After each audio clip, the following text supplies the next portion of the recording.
अरे भाग्यवान माँ हो कि कसाई हो, कितनी जोर से चाटा मारा है कि बेचारी बच्ची के गाल पर 5 उंगलियों के निशान पड़ गए हैं। हो सगी माँ, लेकिन व्यवहार तुम्हारा सौतीली माँ की तरह ही रहता है। माँ भी गुस्से में शुरू हो गई और बोली, हाँ हूँ मैं कसाई। लक्षण देखा आपने इसका? एक भी लड़की वाला गुण है आपकी बेटी में। बेटी को अच्छा बुरा तौर तरीका सिखाने के लिए बनना पड़ा तो मैं चुड़ैल कसाई सब बन जाऊंगी। आधा दिन चढ़ गया और यह महारानी पैर पसारे सो रही है। सहूर कब सीखेगी? दुनिया जहान के लोग अपनी दिनचर्या में लग गए और ये आपकी राजकुमारी लाडली कल को ससुराल जाएगी तो यही लक्षण साथ लेकर जाएगी क्या? पिताजी गुस्से में बोले, हो गया हो गया, अब रहने भी दो ससुराल ससुराल ससुराल। यह हर बात में ससुराल नाम का तकिया कलाम पढ़कर थकती नहीं हो तुम?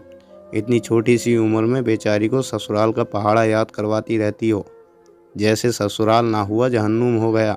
माँ भी तेवर में थी, बोली, आप बेकार की तरफदारी मत किया कीजिए, इसका दिमाग और 7वें आसमान पर चढ़ जाता है। वह भुनभुनाते हुए रसोई में चली गई।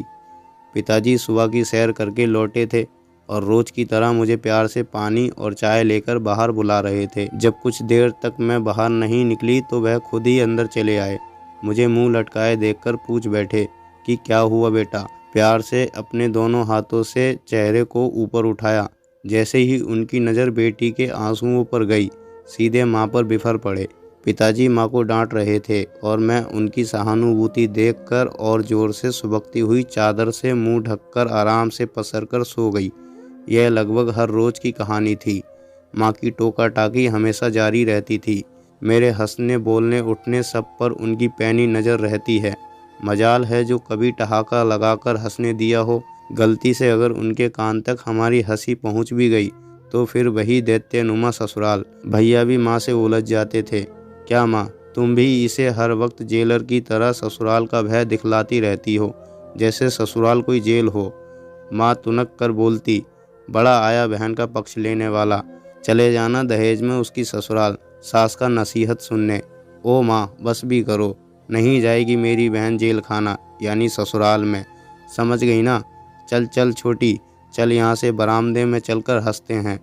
मैं भैया की बात सुनकर और ज़ोर से हंस देती थी और इस तरह भैया मुझे माँ के प्रकोप से बचा लेते थे।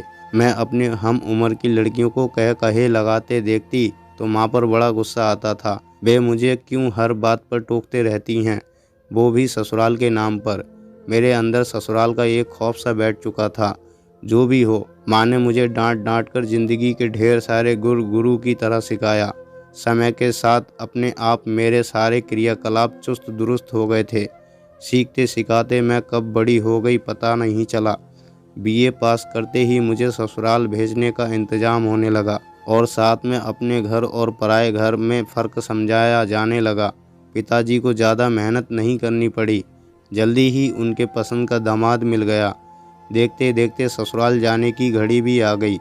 जोर शोर से शादी की तैयारियां शुरू हो गईं। घर के बाहर लाउड स्पीकर में गाना बज रहा था, काहे को ब्याहे विदेश रे लखिया बाबुल मेरे। मेरे दिल की धड़कन किसी अनजाने भय से जोर जोर से धड़कने लगा। विदा लेते समय पिताजी से गले लगकर मैं खूब रोई। वो भी रोए जा रहे थे और मुझे ढांढस बंधा रहे थे। और माँ जो मेरी रिंग मास्टर थी उतनी ही देर में 3 बार मूर्छित हो चुकी थी। भैया भी छुप छुप कर रो रहे थे। मेरे आंसू पोंछ कर कहा, तुझे कोई परेशानी हो या ससुराल में कोई कुछ बोले तो तुरंत फ़ोन करना, मैं हाजिर हो जाऊंगा। अंत में माँ मेरे आंसू पोंछते हुए सख्त हिदायत देते हुए बोली, बेटा एक बात गांठ बांध ले, आज से तेरा घर यहाँ नहीं है, वहाँ है जहाँ तू जा रही है। कोशिश करना तेरी कोई शिकायत यहाँ तक नहीं पहुँच पाए। पूरे परिवार की इज्जत तुम्हारे हाथ में है। और फूट फूट कर रोने लगी। मुझे ऐसा लग रहा था कि मैं किसी तीसरे लोक में जा रही हूँ। पता नहीं वापस लौटकर आऊँगी भी या नहीं। जिस पर ससुराल नाम का खौफ अलग से था। मैं घबराई हिरनी जैसी अपना घर द्वार, माँ, पिताजी और भैया से बिछड़कर अनजाने ससुराल के डगर पर चल पड़ी। रास्ते भर सबको याद करके रोती रही। साथ में जो भी थे वो समझाते रहे कि चुप हो जाओ, पराए घर थोड़ी ना जा रही हो। ससुराल की देहरी पर पहुंची तो डर के मारे और सिकुड़ गई। माँ सब बार बार पूछ रहे थे कि क्या बात है, बहू इतनी सहमी सहमी है। एक तंत्र की तरह सारे के सारे रस्म रिवाज निभा लिए गए। घर भर में जितने बड़े थे सबके पांव छूने के बाद सासू जी को मुंह दिखाई के लिए बुलाया गया। नाम सुनते ही पूरे शरीर में ठिठुरन सी होने लगी, जैसे कसाई को देख गाय की होती है। लगभग वैसी ही हालत मेरी थी। पहली बार में ही वह मुझे उठाने लगी, लेकिन मुझे याद था कि सास का पैर 5 बार छूना है। सांस रोके 5 बार मैंने उनके पैर छुए। उम्मीद के विपरीत उन्होंने मुझे पैर पर से उठाकर मेरे माथे को सहला दिया और बोली, हो गया हो गया। मैं स्तब्ध थी। ये मेरी सास ही थी। मुझे लगा पता नहीं क्या कह देंगी। दूसरे दिन माँ के सिखाए अनुसार 4 बजे उठकर नित्य क्रिया से निवृत्त होकर किचन में पहुंची। बर्तनों के खटर पटर सुनकर घर के लोग उठ बैठे। कुछ लोग आश्चर्य से मुझे देख रहे थे। सबकी नींद हराम हुई थी। तभी सासू माँ आ गई। बोली, क्या हो रहा है सुबह सुबह? मैंने डरते डरते बताया कि माँ जी, मैं आप सभी के लिए चाय बनाने आई थी। सुनते ही उन्होंने मेरे दोनों हाथों को थाम लिया और बोली, इन मेहंदी लगे हाथों को कुछ दिन तो आराम करने दो, फिर तो इन हाथों को ताउम्र काम ही करने हैं। मुझे ज़बरदस्ती उन्होंने अपने कमरे में भेज दिया। मैं कुछ समझ नहीं पाई और अपने कमरे में लौटकर आ गई। कुछ दिन बाद धीरे धीरे सभी मेहमान चले गए। घर खाली खाली लगने लगा है। मेरा मन बिल्कुल भी नहीं लग रहा था। सासू माँ ने मुझे कमरे से बाहर बुलाया और बोली, बहू, तुमने अपनी माँ से बात की? मेरे नहीं में गर्दन हिलाते देख बोली, लगाओ फ़ोन समदन जी को, आज मैं बात करूँगी। सुनते ही मेरा दिल ज़ोर से धक धक करने लगा। पता नहीं माँ से मेरी क्या शिकायत करेंगी। मेरे हाथ पांव फूलने लगे थे।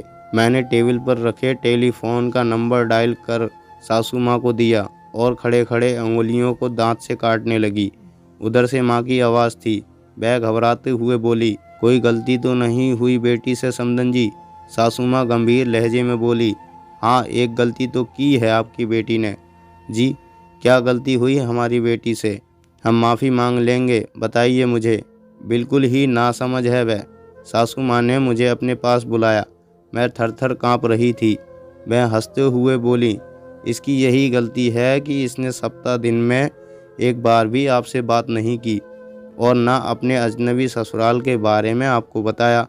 वैसे हमें आपसे भी शिकायत है। माँ बोली, जी बताइए, आपकी शिकायत हम सिर माथे पर लेंगे। सासू माँ बोली, शिकायत यह है कि इतनी प्यारी और सुघड़ बेटी को बहुत देर से मेरे घर भेजा, और जोर से हंस पड़ी। मुझे पास बुलाया और अपने स्नेहिल आंचल से मेरे आंसुओं को पोंछते हुए बोली, बेटा रोते नहीं, सास भी माँ ही होती है ना? तो दोस्तों, ये थी हमारी आज की कहानी। मुझे पूरी उम्मीद है आपको ज़रूर पसंद आई होगी।